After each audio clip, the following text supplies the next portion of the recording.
The gate was halfway open when I saw them. My mother's hand trembled on the iron bars.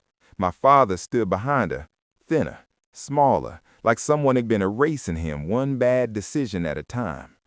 I didn't slow the car. 5 years ago, they buried me without a funeral. Today, they wanted a resurrection. I remember the exact moment I died to them. The kitchen smelled like burnt coffee and entitlement. The lottery ticket sat between us on the table, already stained with fingerprints that weren't mine. My brother, golden, grinning, leaned back like he'd already spent my money. My mother cried on cue.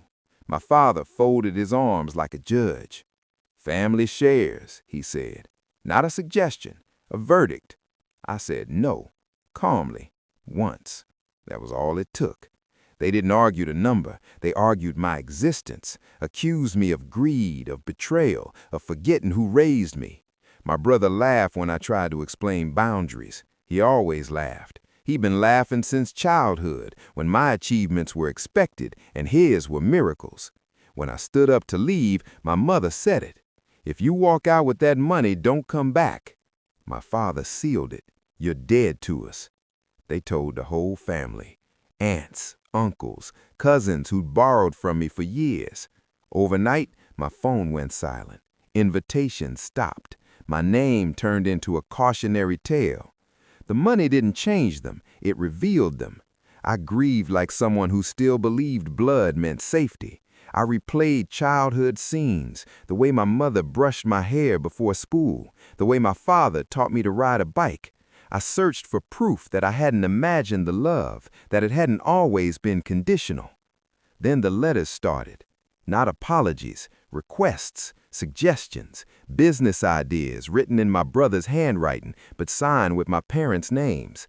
I didn't respond. Silence was my first boundary. They tested it like children pressing a bruise. That's when I noticed a pattern. Love when I complied, erasure when I didn't. The final confirmation came from a cousin who still spoke to me in secret. She forwarded a family group message. My mother had written, "We don't mention them anymore. It's easier that way." Like I was clutter, like I'd never existed. Something in me went cold, clean. Grief hardened into clarity. I didn't rage, I organized. First, I disappeared properly. New address, new number. My winnings went into trusts they couldn't touch, managed by people who didn't care about my last name. I paid off debts quietly, anonymously, except theirs. Let them stew in the consequences they'd outsourced to me my whole life. Then I watched, from a distance. My brother burned through his savings in under 2 years, bad investments, worse habits. My parents downsized, then downsized again. Pride kept them afloat longer than money ever could. I waited, because revenge isn't loud, it's patient. The call came from an unknown number. I let it ring out. Then another, then a voicemail. My mother's voice, smaller now, apologetic without actually apologizing. She said my father was sick, serious, treatments expensive, insurance thin. She said family mattered again. I didn't call back. They found my house anyway, tracked me like hunters who'd forgotten they taught me how to hide. When they showed up at my gate, they didn't look angry, they looked afraid. I rolled down the window just enough. My mother reached for my door handle. "Please," she said, "we made mistakes." Mistakes, like disowning a child, like telling the world they were dead. My father cleared his throat. "We wouldn't be here if we had another choice." That was the most honest thing he'd ever said to me. I looked at him the way I'd practiced in mirrors, calm, distant, untouchable. "You told everyone I was dead," I said. "No accusation, just a fact. You stood by while my brother took my place." My mother started crying harder. My father stared at the ground. "We need help," she whispered. I nodded, slowly, like I was considering it. Then I smiled. "Ghosts don't have bank accounts."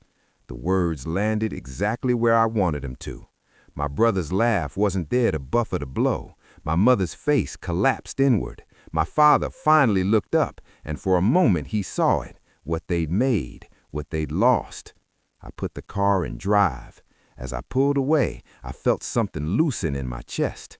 Not joy, not cruelty, relief. The kind that comes from closing a door you should have shut years ago. I didn't take their money. I didn't take their calls. I didn't take their guilt. I took my life back.